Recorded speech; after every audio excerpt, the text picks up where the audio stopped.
Un jour de repos. Un luxe si rare pour une femme comme Élodie Dubois, une figure imposante de l'armée française, que l'idée même semblait presque irréelle. À 47 ans, elle était une légende vivante, une générale de brigade dont la carrière, forgée dans les flammes des missions internationales et les subtilités des intrigues politiques et militaires, inspirait autant de respect que de crainte. Pourtant, ce samedi matin, Élodie n'était pas dans un bon cœur, ni dans une salle de briefing à l'état-major, ni même en uniforme. Elle avait troqué ses galons pour une tenue simple, un jean ajusté, un t-shirt noir et un sweat à capuche bleu marine. Ses cheveux courts, striés de fils d'argent, trahissaient que son expérience, mais son allure décontractée la fondait dans la foule animée du centre commercial Galeries Lafayette, au cœur de Paris.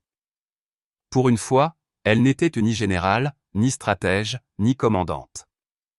Elle était juste Élodie, une femme qui voulait acheter une paire de baskets pour ses joggings matinaux et peut-être s'offrir un café au lait dans l'un des bistrots chics du quartier. Ce jour-là, elle s'autorisait une pause, un souffle de liberté dans une vie où chaque seconde était d'ordinaire dictée par le devoir. Les Galeries Lafayette, avec leurs plafonds ornés, leurs vitrines scintillantes et leur effervescence constante, étaient un monde à part.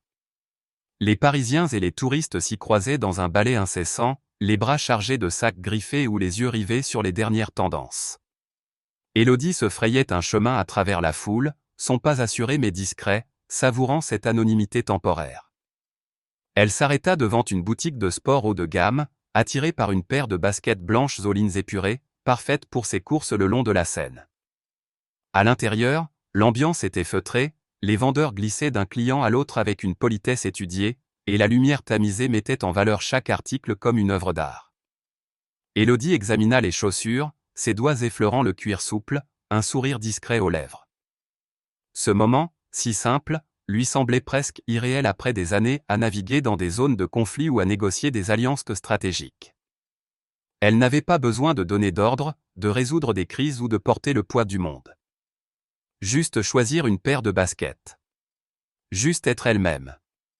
À quelques mètres, Claire, une jeune vendeuse d'à peine 22 ans, observait Élodie avec une curiosité discrète.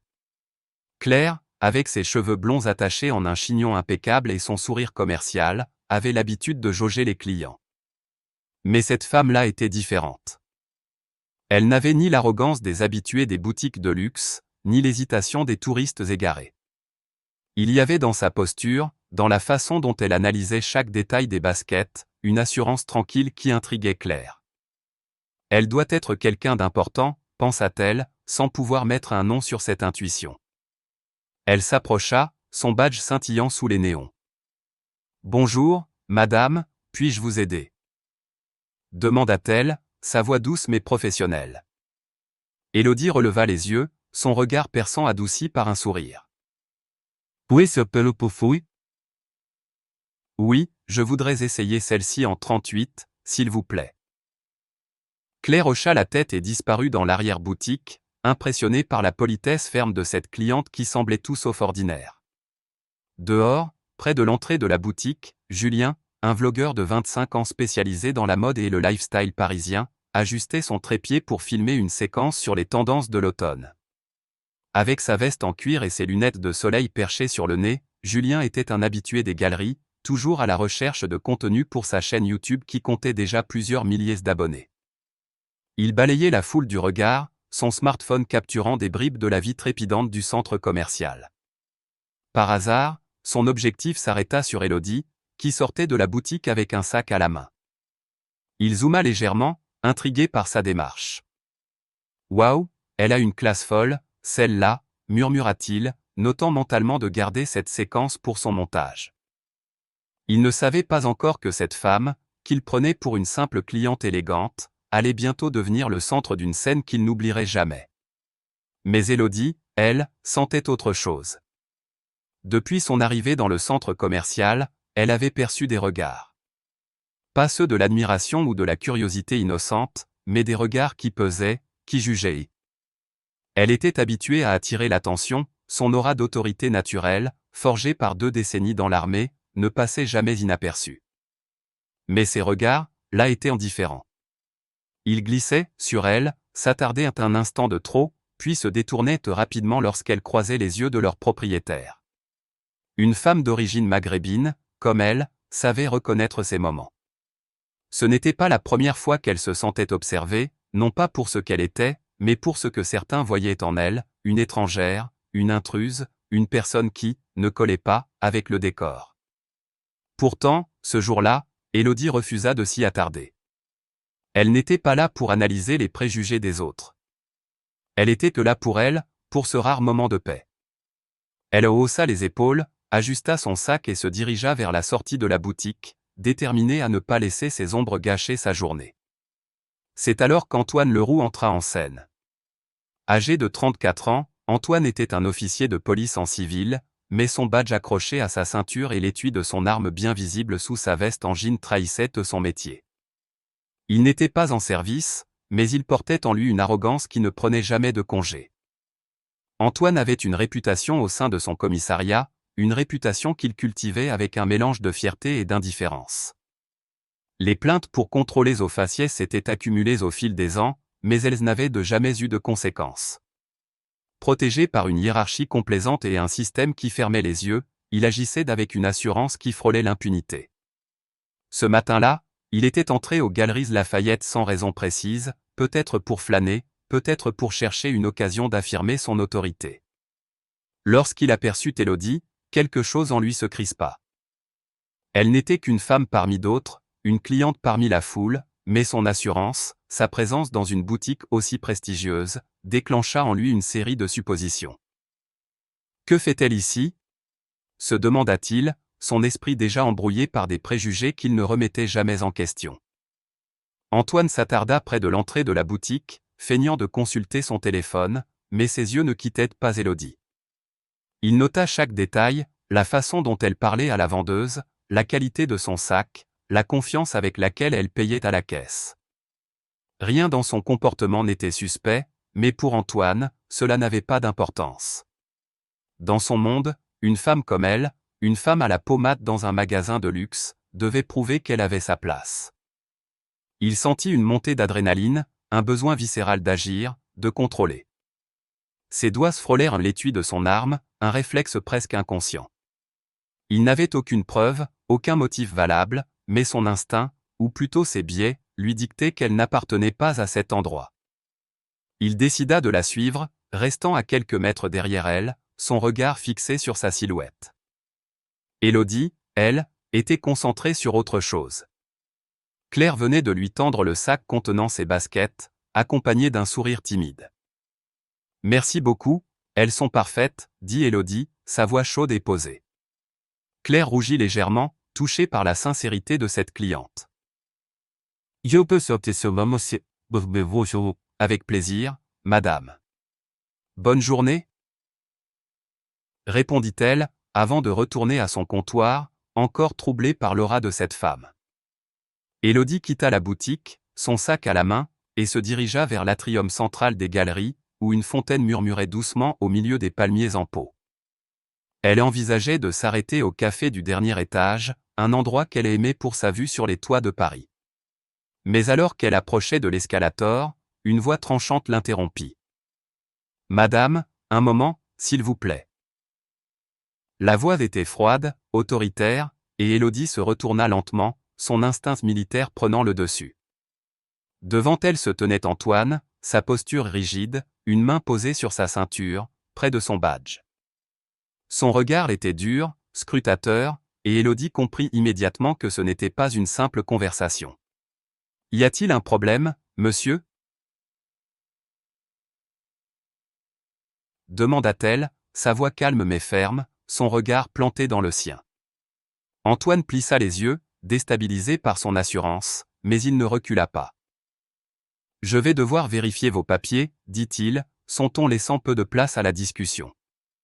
À quelques mètres, Claire, qui venait de sortir pour ranger une vitrine, s'arrêta net, les sourcils froncés. Julien, toujours en train de filmer, tourna son objectif vers la scène, sentant que quelque chose d'inhabituel se déroulait. Élodie sentit son pouce accélérer, mais son visage resta impassible. Elle avait affronté des situations bien plus dangereuses que celle-ci, des embuscades en zone de guerre, des négociations sous haute tension, mais ici, dans un centre commercial parisien, l'injustice de cet instant la frappa de plein fouet. Elle n'avait rien fait de mal. Elle n'était qu'une cliente, une citoyenne, une femme. Mais pour cet homme, cela ne suffisait pas. « Puis-je savoir pourquoi ?» demanda-t-elle, sa voix toujours mesurée, mais avec une pointe d'acier. Antoine se raidit, sa main glissant plus près de son arme. « Vous me semblez suspecte. » lâcha-t-il, ces mots lourds de sous-entendu. Le mot « suspecte » résonna dans l'esprit d'Élodie comme une gifle. Elle comprit alors que ce n'était pas une question de comportement, mais de qui elle était. De ce qu'il voyait en elle. Et pour la première fois de la journée, elle sentit la paix qu'elle avait chérie s'effriter, remplacée par une colère froide et contenue. À cet instant, la foule autour d'eux commença à ralentir. Des passants jetèrent des regards curieux, certains s'arrêtant carrément. Claire s'approcha, hésitante, son instinct lui disant que quelque chose n'allait pas. Julien, lui, filmait toujours, son cœur battant plus vite. « C'est quoi ce délire ?» murmura-t-il, zoomant sur le badge d'Antoine. Élodie, elle, resta immobile, son regard ne quittant pas celui de l'officier. Elle savait que chaque geste, chaque mot, comptait. Elle n'était pas seulement en train de défendre sa dignité. Elle était en train de confronter un système, une mentalité, un préjugé. Et elle n'allait pas céder. Pas aujourd'hui. Pas ici. Pas devant cet homme qui, sans le savoir, venait de déclencher une tempête dont il ne mesurait pas encore l'ampleur. La tension dans l'atrium des Galeries Lafayette était palpable, comme si l'air lui-même s'était épaissi, chargé d'une énergie électrique. Élodie Dubois, debout face à Antoine Leroux, sentait son cœur battre plus fort, mais son visage restait un masque de calme absolu, forgé par des années de discipline militaire. Elle n'était plus seulement une femme achetant des baskets, elle était une générale de brigade, confrontée à une injustice qui n'avait rien à voir avec un champ de bataille, mais qui pesait tout aussi lourd. Antoine, l'officier de police en civil, la fixait avec une méfiance froide, sa main toujours posée près de son arme, comme si ce simple geste pouvait asseoir son autorité. « Vos papiers, maintenant » répéta-t-il, sa voix plus tranchante, presque menaçante. Autour d'eux, la foule ralentissait, formant un cercle hésitant, attiré par la scène comme des papillons par une flamme. Les murmures s'élevaient, les téléphones portables se levaient, capturant chaque instant. Élodie, immobile, soutint son regard sans ciller, son esprit analysant la situation avec la précision d'un stratège. « Monsieur, je vous ai posé une question, » dit-elle, sa voix basse mais d'une fermeté qui aurait fait frémir n'importe quel subordonné dans une caserne. « Pourquoi suis-je suspecte? Qu'ai-je fait de mal ?» Chaque mot était pesé, prononcé avec une clarté qui forçait l'attention. Antoine, déstabilisé par son assurance, cligna des yeux, mais son orgueil l'empêcha de reculer. « Vous n'avez pas à poser de questions. Montrez-moi vos papiers, ou ça va mal finir, » répondit-il, sa main glissant encore plus près de l'étui de son arme. Ce geste, ce mouvement presque instinctif, fit monter une vague de colère froide dans la poitrine d'Élodie. Elle avait affronté des ennemis armés, négocié dans des zones de guerre, mais ici, dans un centre commercial parisien, entouré de sacs de créateurs et de fontaines décoratives, elle se retrouvait face à une menace bien plus insidieuse, le préjugé. Elle n'était pas suspecte à cause de ses actes, mais à cause de sa peau, de son apparence, de ce qu'Antoine voyait en elle. À quelques mètres, Claire, la jeune vendeuse, observait la scène avec une inquiétude croissante. Elle avait suivi Élodie hors de la boutique, intriguée par l'interaction, et maintenant, elle sentait que quelque chose de grave se déroulait. « C'est pas normal, ça » murmura-t-elle à une collègue, une autre vendeuse prénommée Sophie, qui hocha la tête, les yeux écarquillés. Claire, malgré sa timidité naturelle, sentit une impulsion la pousser à agir. Elle s'approcha de l'escalator, cherchant du regard un agent de sécurité. « Il faut appeler quelqu'un, » dit-elle à Sophie, qui acquiesça et partit en courant vers le poste de sécurité le plus proche. Pendant ce temps, Julien, le vlogueur, continuait de filmer, son téléphone braqué sur Élodie et Antoine. Il avait senti dès le début que cette confrontation n'était pas anodine. « Les amis, regardez ça » c'est incroyable, murmura-t-il à son audience virtuelle, sa voix tremblante d'excitation et d'indignation. Il zooma sur le badge d'Antoine, puis sur le visage d'Élodie, capturant l'intensité de son regard. Cette femme, elle a une aura de dingue. Et ce type? Il abuse carrément, ajouta-t-il, commentant en direct pour ses abonnés. La foule, maintenant plus dense, formait un demi-cercle autour de la scène. Parmi les spectateurs, une femme d'un certain âge, Madame Lefebvre, se tenait légèrement à l'écart, ses lunettes rondes glissant sur son nez. Ancienne professeure d'histoire, elle avait l'habitude d'observer le monde avec un regard critique. En voyant Antoine, son badge et son attitude, elle sentit une colère familière monter en elle. Elle avait grandi dans une France où les tensions raciales étaient souvent tues, mais jamais résolues, et cette scène lui rappelait les injustices qu'elle avait dénoncées toute sa vie. C'est scandaleux, marmonna-t-elle à un jeune couple à côté d'elle, qui hocha la tête, mal à l'aise. Madame Lefebvre s'avança légèrement, son sac à main serré contre elle, déterminée à ne pas rester silencieuse. Élodie, elle, restait concentrée sur Antoine. Elle prit une profonde inspiration, son entraînement militaire lui permettant de garder son sang-froid même dans cette situation absurde. « Officier, je vous demande de m'expliquer clairement pourquoi vous me traitez ainsi. Je n'ai rien fait d'illégal. Je viens d'acheter une paire de baskets, comme n'importe quel client ici. » Sa voix, bien que calme, portait une autorité naturelle qui fit hésiter Antoine. Mais au lieu de répondre, il fit un pas en avant, réduisant l'espace entre eux. « Ne compliquez pas les choses, lâcha-t-il, et dans un geste qui fit taire la foule, il dégaina son arme, la pointant directement sur Élodie. Un silence étouffant s'abattit sur l'atrium. Les murmures cessèrent, remplacés par des exclamations étouffées. Une mère tira son enfant en arrière, un employé de magasin lâcha un plateau de gobelets en plastique, et les téléphones continuèrent de filmer, capturant l'image d'un officier de police menaçant une femme désarmée au milieu d'un centre commercial. Élodie ne broncha pas. Ses yeux, fixés sur ceux d'Antoine, ne trahissaient ni peur ni faiblesse. Elle avait vu des armes pointées sur elle dans des contextes bien plus dangereux, mais cette fois, l'absurdité de la situation la frappait comme un coup de poing. Elle, une générale décorée, une femme qui avait servi la France avec honneur, se retrouvait visée par une arme pour la seule raison qu'elle ne correspondait pas à l'idée qu'Antoine se faisait d'une cliente des Galeries Lafayette. « Officier Leroux, dit-elle, lisant son nom sur le badge, vous êtes en train de commettre une grave erreur. » Sa voix était ferme, chaque syllabe résonnant comme un avertissement. Mais Antoine, poussé par un mélange de fierté et de préjugés, ne recula pas. « Restez où vous êtes, ordonna-t-il, son arme toujours pointée, ses mains tremblant légèrement sous le poids de son propre geste. Julien, toujours en train de filmer, sentit son cœur s'accélérer.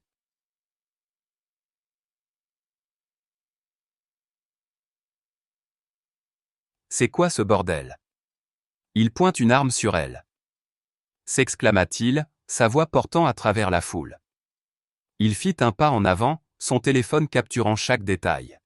« Eh, mec, elle n'a rien fait. » cria-t-il, attirant l'attention d'Antoine, qui tourna la tête brièvement, déstabilisé. Ce fut à cet instant que Julien, en un éclair, reconnut Élodie. Il avait vu son visage dans un article du Monde, un portrait d'une femme officier qui avait dirigé une opération de maintien de la paix en Afrique. « Attendez, c'est la générale Dubois. » lança-t-il, sa voix résonnant dans l'atrium.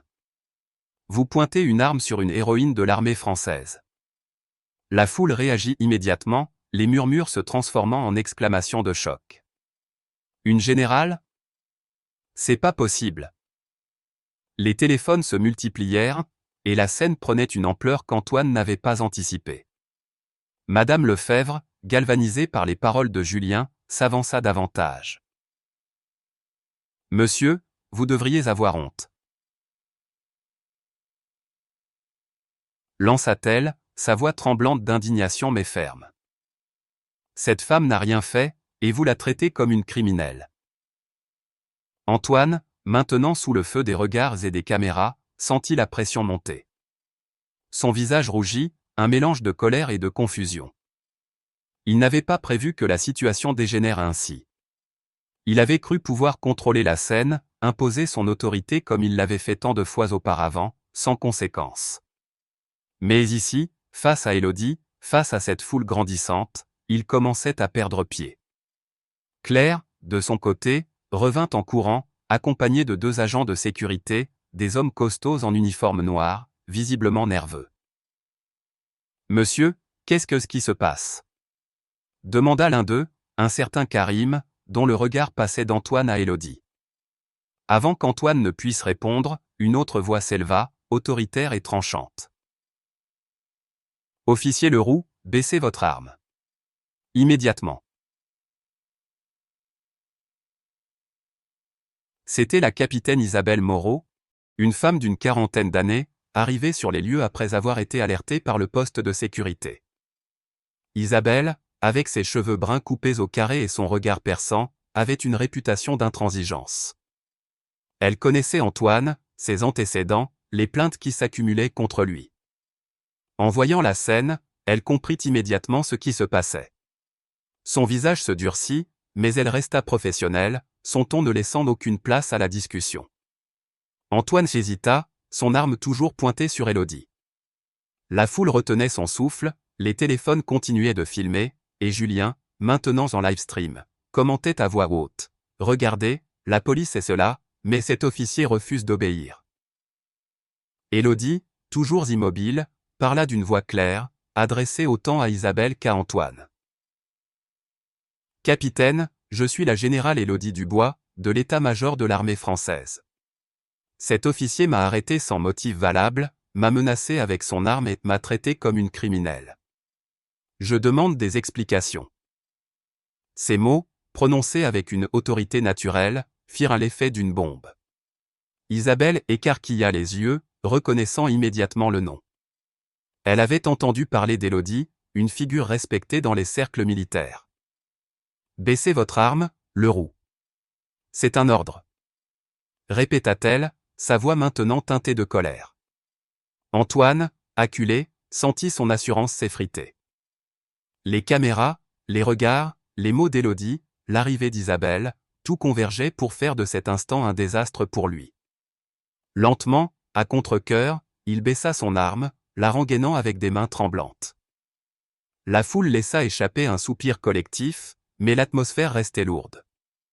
Élodie, toujours droite, ne montra aucun signe de soulagement.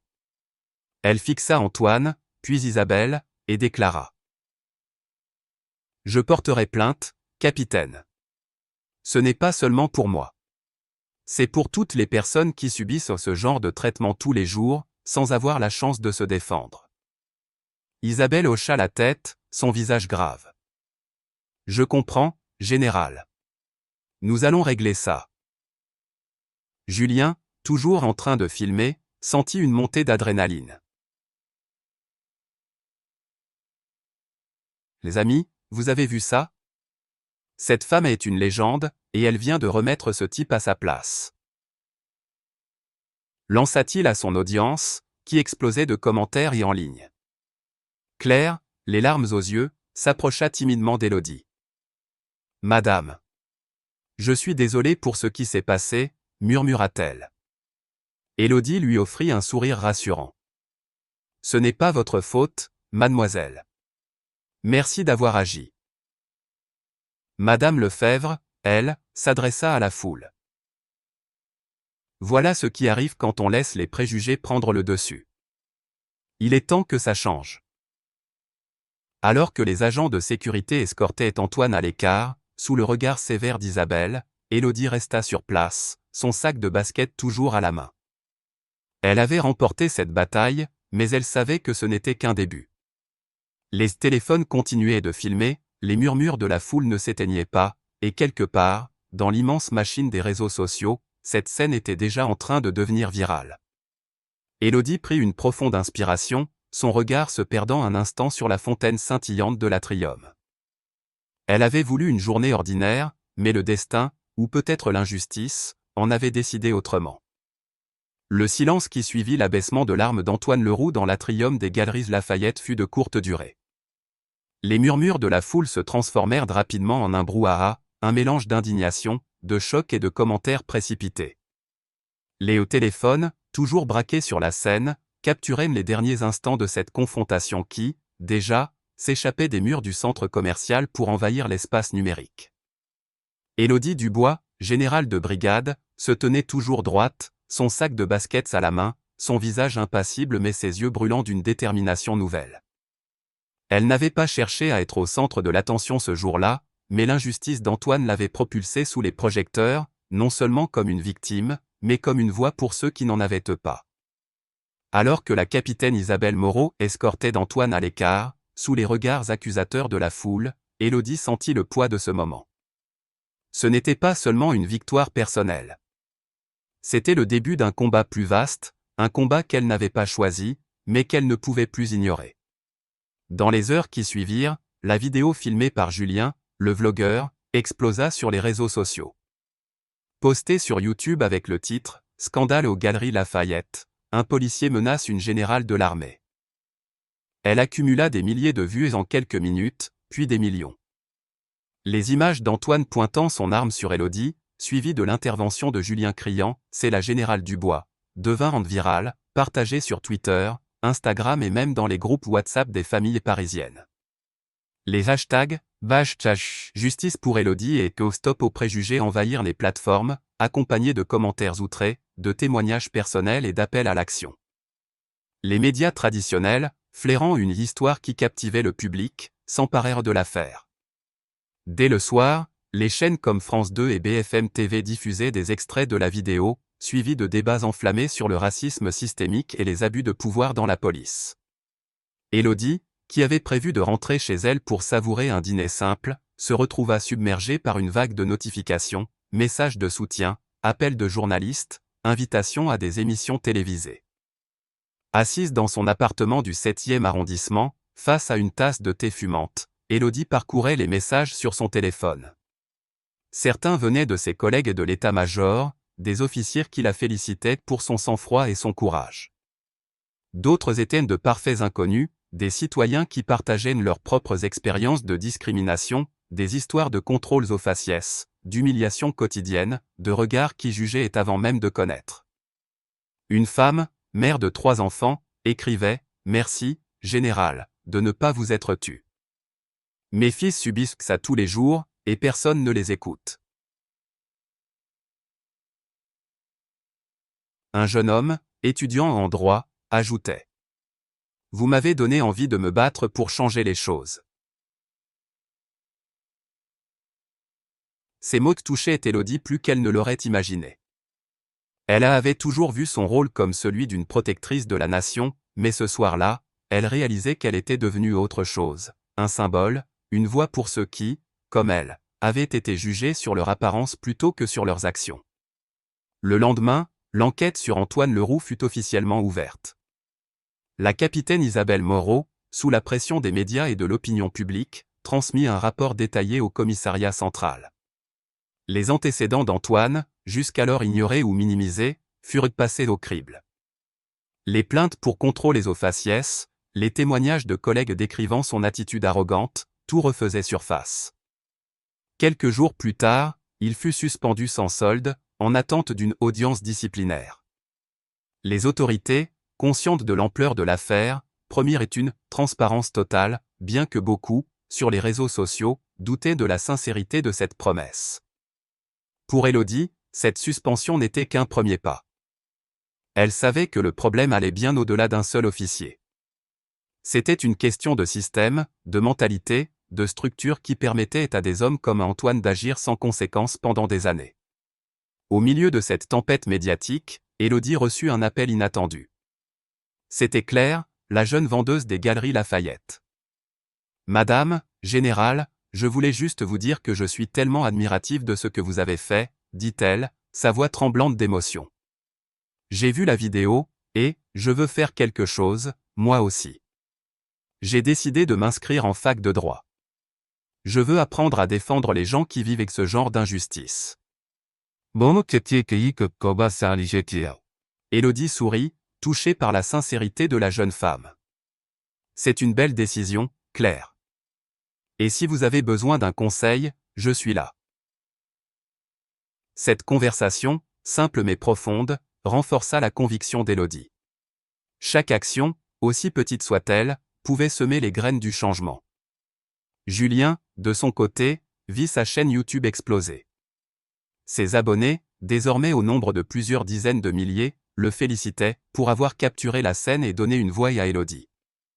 Mais Julien ne voulait pas que l'histoire s'arrête à une simple vidéo virale. Il publia un vlog intitulé « Pourquoi ça ne doit pas s'arrêter là ?» dans lequel il interviewait des passants aux Galeries Lafayette, recueillant leurs réactions à l'incident. Parmi eux, Madame Lefebvre, l'ancienne professeure, livra un témoignage poignant. « J'ai enseigné pendant 30 ans, et j'ai vu trop d'élèves souffrir à cause de leur couleur de peau. Ce qui est arrivé à cette femme, c'est le symptôme d'un mal beaucoup plus profond. Il faut éduquer, former, changer les mentalités. » La vidéo de Julien, relayée par des influenceurs et des associations, devint un outil de sensibilisation, amplifiant l'appel d'Élodie à la réforme. Une semaine après l'incident, Élodie accepta une invitation à participer à une table ronde sur France Télévisions, animée par une journaliste respectée, Anne-Sophie Lapix. Face à un panel composé d'un sociologue, d'un représentant syndical de la police et d'une militante associative, Élodie parla avec une clarté et une force qui captivèrent le public. « Ce qui m'est arrivé n'est pas unique, déclara-t-elle, son regard fixé sur la caméra. Chaque jour, des milliers de personnes en France sont jugées, contrôlées, humiliées à cause de leur apparence. Nous ne pouvons pas continuer à fermer les yeux. Il faut former les forces de l'ordre, revoir les politiques de recrutement, et surtout, écouter ceux qui subissent ces injustices. »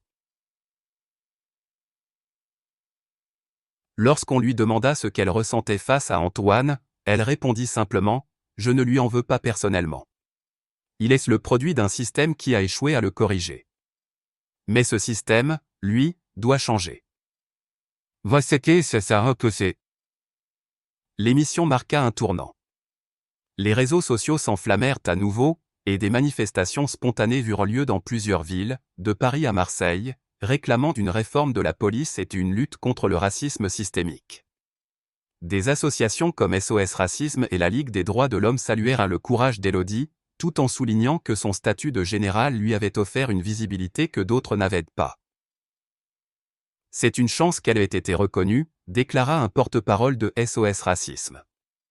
Mais combien de personnes subissent la même chose sans que personne ne filme, sans que personne n'intervienne? Dans les jours qui suivirent, Élodie reçut une lettre manuscrite de Madame Lefebvre. « Cher général Dubois, écrivait-elle, votre force m'a rappelé pourquoi je me suis battue toute ma vie pour l'égalité. Continuez, je vous en prie. Vous portez l'espoir de tant de gens. » Cette lettre, qu'Élodie garda précieusement sur son bureau, lui rappela que ce combat n'était pas seulement le sien. Elle rencontra également Isabelle Moreau, la capitaine, dans un café discret près de l'hôtel de ville. Isabelle, visiblement secouée par l'incident, s'excusa au nom de son institution. « Je fais ce métier pour protéger, pas pour diviser, dit-elle. Je veillerai à ce que l'enquête sur le roux aille jusqu'au bout. » Élodie hocha la tête, reconnaissant la sincérité de la femme en face d'elle. « Merci, capitaine. Mais ce n'est pas seulement lui. C'est tout ce qui l'a rendu possible. » De retour à son quotidien militaire, Élodie reprit ses responsabilités avec une énergie renouvelée. Mais une partie d'elle ne pouvait s'empêcher de réfléchir à l'impact de cet incident. Elle savait que la route vers une société plus juste était longue, semée d'obstacles. Les messages de soutien continuaient d'affluer, mais elle recevait aussi des critiques, des lettres anonymes la traitant de « provocatrice » ou de « traîtresse à la nation ». Ces mots la blessaient, mais ils ne la faisaient pas vaciller. Elle avait promis, il y a longtemps, de ne jamais se cacher face à l'injustice, et elle tiendrait parole. Un soir, après une longue journée à l'état-major, Élodie s'installa dans son café préféré, le Flore, à Saint-Germain-des-Prés. Dehors, Paris scintillait sous les lumières de l'automne, les passants défilant avec leurs manteaux élégants et leurs conversations animées. Elle commanda un café allongé et ouvrit son carnet, où elle notait ses pensées. Ce jour-là, aux Galeries, je voulais juste être une femme ordinaire, écrivit-elle. Mais peut-être que l'ordinaire n'existe pas pour quelqu'un comme moi. Peut-être que mon rôle est de porter cette voix, même quand elle tremble. Elle referma son carnet, son regard se perdant sur la foule. Elle pensa à Claire, à Julien, à Madame Lefebvre, à tous ceux qui, d'une manière ou d'une autre, avaient été touchés par cette histoire. Et elle pensa aux innombrables autres, ceux dont les histoires n'étaient jamais racontées, jamais filmées, jamais entendues. Élodie savait que ce combat ne s'arrêterait pas avec une suspension ou une émission télévisée. Il demandait du temps, de la persévérance, de l'espoir. Mais pour la première fois, elle sentit qu'elle n'était pas seule. La France, avec ses contradictions, ses blessures et ses aspirations, était en train de se regarder dans le miroir. Et dans ce reflet, Élodie voyait une lueur, fragile mais tenace, d'un avenir où chacun, quelle que soit son apparence, pourrait marcher dans un centre commercial, un café ou une rue sans avoir à prouver qu'il y avait sa place.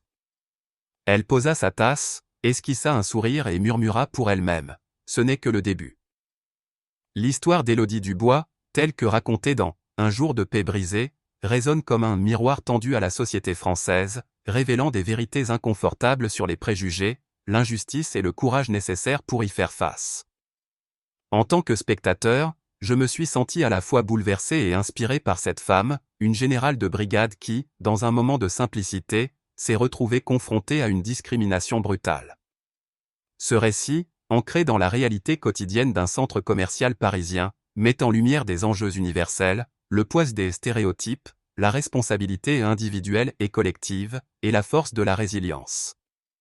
À travers cette réflexion, j'aimerais partager mes sentiments et les leçons que nous pouvons tous tirer de cette histoire pour les appliquer dans nos vies, tout en restant fidèles à l'esprit français, où l'égalité et la fraternité sont des idéaux chers, mais parfois mis à l'épreuve. D'abord, l'histoire d'Élodie m'a profondément ému par sa capacité à montrer la dualité d'une femme à la fois puissante et vulnérable. En tant que générale, Élodie incarne l'autorité et la discipline, des qualités valorisées dans la culture française, où l'excellence et le mérite sont célébrés. Pourtant, dans un instant d'ordinaire, acheter une paire de baskets, elle devient la cible d'un préjugé racial, un rappel brutal que même les héros peuvent être réduits à une apparence. Cette injustice m'a fait ressentir une colère sourde, mais aussi une admiration pour son sang-froid. Élodie n'a pas cédé à la peur ou à la provocation, mais a choisi de répondre avec dignité et fermeté. Ce choix reflète une valeur française essentielle, la maîtrise de soi, la capacité à rester posé face à l'adversité. Pour moi, c'est une leçon précieuse. Dans les moments où nous sommes injustement jugés, garder notre calme et notre dignité peut être une arme plus puissante que la colère.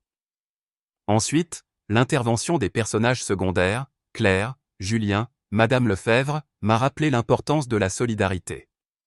Dans la culture française, la communauté et l'engagement citoyen, souvent exprimés lors de manifestations ou de débats publics, sont au cœur de la société. Claire, une jeune vendeuse, décide d'étudier le droit pour défendre les autres. Julien utilise sa plateforme numérique pour sensibiliser. Madame Lefebvre, avec son passé de professeur, refuse de rester silencieuse. Ces gestes, petits ou grands, montrent que chacun, à son niveau, peut contribuer au changement. Cela m'a fait réfléchir à ma propre responsabilité, combien de fois ai-je été témoin d'une injustice sans intervenir.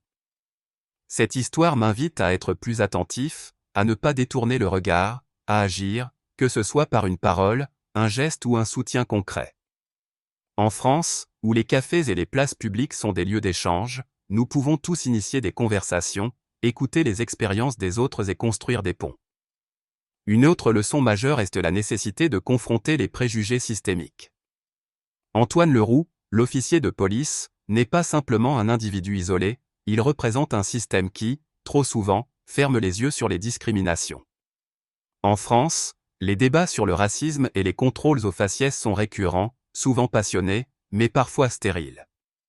L'histoire d'Élodie montre que le changement ne vient pas seulement des institutions, mais aussi de la pression collective. Les réseaux sociaux, les médias, les voix des citoyens ordinaires ont transformé un incident en un mouvement. Cela m'a appris que, dans une société démocratique comme la nôtre, notre voix compte. Participer à des pétitions, voter pour des politiques qui promeuvent l'égalité, ou même partager une histoire comme celle d'Élodie peut avoir un impact. Nous devons nous engager, non pas par colère, mais par un désir de justice, un idéal ancré dans la devise républicaine, liberté, égalité, fraternité. Enfin, l'histoire m'a inspiré à réfléchir sur la résilience et l'espoir. Élodie, malgré les critiques et les lettres anonymes, choisit de continuer à parler, à porter la voix des sans-voix. Cette persévérance face à l'adversité est une qualité que nous admirons en France, des résistants de la Seconde Guerre mondiale aux figures modernes comme Simone Veil. Elle nous rappelle que le combat pour la justice est une course de fond, pas un sprint. Dans ma vie quotidienne, cela m'encourage à persévérer dans mes propres luttes, qu'il s'agisse de défendre une cause, de surmonter un obstacle personnel ou de soutenir un proche. Cela me pousse aussi à rester optimiste, comme Élodie l'écrit dans son carnet, ce n'est que le début. Le changement est possible, même s'il demande du temps et de l'effort. Si cette histoire vous a touché, si elle vous a fait réfléchir ou inspirer, alors agissez. Cliquez sur le bouton j'aime pour montrer votre soutien, partagez cette vidéo avec vos amis, votre famille, vos collègues, pour que le message d'Élodie atteigne encore plus de monde. Abonnez-vous à notre chaîne pour ne rater aucune de nos histoires, car ensemble, nous pouvons amplifier les voix qui demandent justice. Et surtout, laissez un commentaire. Partagez vos pensées, vos expériences, vos idées pour une société plus juste. Comment pouvons-nous, en tant que communauté, faire en sorte que des histoires comme celle d'Élodie deviennent un souvenir du passé? Votre voix compte, alors exprimez-la.